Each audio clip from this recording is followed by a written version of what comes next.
Salut les amis, premier débrief du Mondial Qatar 2022, le match entre le Qatar et l'Équateur. Mais quel match! Quel match très ennuyant. On a été vraiment déçus du match d'ouverture de cette Coupe du Monde 2022. C'est un match vraiment à vite oublier.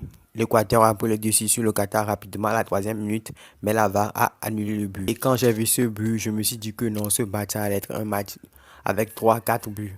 Et j'ai vu le niveau du Qatar, vraiment c'est très décevant. Ils ont eu jusqu'à 10 ans. Après 2012, 2013, 2014 et ainsi de suite jusqu'à 2022, ils n'ont pas pu trouver une équipe solide, une équipe correcte pour jouer cette Coupe du Monde. Vraiment, c'est très décevant. L'équipe de l'Équateur en deuxième mi-temps même a levé le pied. Ils pouvaient gagner ce match 5-6-0 et je n'exagère même pas.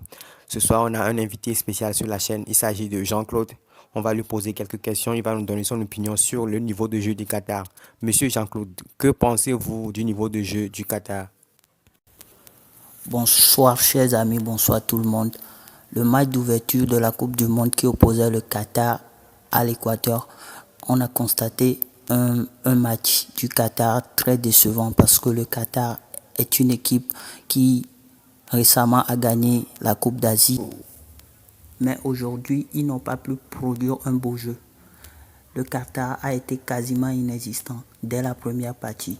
Des fautes qui se multipliaient, les attaquants qui ne se projetaient pas bien, les milieux qu'on ne retrouvait pas.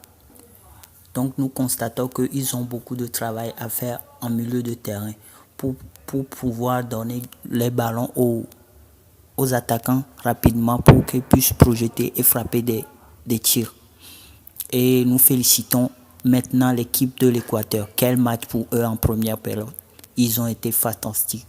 L'attaquant Valencia, pour ses deux premiers buts en Coupe du Monde, il a été quasiment fantastique. Et félicitations à eux, merci. Merci, Monsieur Jean-Claude, pour cette intervention. En ce qui me concerne, je pense que le Qatar est venu à cette Coupe du Monde pour distribuer des points. Il va quasiment distribuer les points à toutes les équipes de cette poule, que ce soit le Sénégal, l'Équateur, on l'a déjà vu, et aux Pays-Bas. Les Pays-Bas risquent de leur donner un 5 ou bien un 6-0 parce que ça ne pardonne pas avec les attaquants comme Xavi Simons, Gakpo, Memphis Depay, Bergwijn ou encore Benguis. Ça sera chaud. Cette équipe de Qatar a un niveau de district plutôt 5 en France. Même Saint-Etienne peut battre cette équipe et faire même un clean sheet, les amis.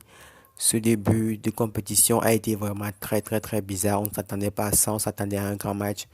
À la base, ce qui était prévu, c'était un Sénégal-Pays-Bas comme match d'ouverture, mais ils ont fait forcing, ils ont changé les horaires. Maintenant, c'est Équateur-Qatar qu'on a vu. Ça a été un match assez ennuyant, mais on a quand même vu deux buts. Un but fantastique de la part d'Eder, ce coup de tête, vraiment. C'était un but d'attaquant. Félicitations à Ener Valencia, qui est maintenant double buteur et est seul meilleur buteur de cette Coupe du Monde. C'est pour ça qu'on aime les Coupes du Monde, ce genre de surprise. Qui aurait pu croire que le meilleur buteur de cette Coupe du Monde, pour commencer, ça serait un Équatorien avec deux buts à faire à suivre.